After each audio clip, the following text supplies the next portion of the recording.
nalamhlanje live lakho Nkosi lelinamandla. Sibonga nje kuva ukuthi wasendela iprovision. Yasitawukhona Nkosi uqoba ngayo lelive. Babe wethu lomuhle kangaka. Sibonga ukuthi usezulwini. Wakhanza kufanele ukuthi Jesu kumele ngihamba.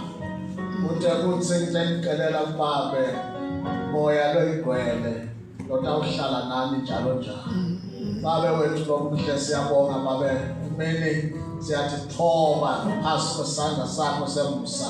Siyalemukela live lakho. Kwangathi Nkosi ungasigcwalisa namuhla. Siwagcwale lawa mandla.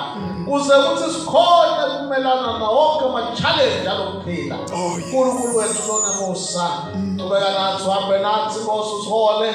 Usise incebo yakho lokukhulumela ngayo. Usise ibandla lakho. Sesiphuma Nkosi sithi umusa weNkosi yethu Jesu Kristu uthando lukaNkulunkulu Baba nobudlelwano bamoya oyingcwele wangathi kungahlala kulabangcwele bakho simathi awubonakaliswe uJesu Kristu Nkosi yethu. Amen. Amen. Thando lakho lukhulu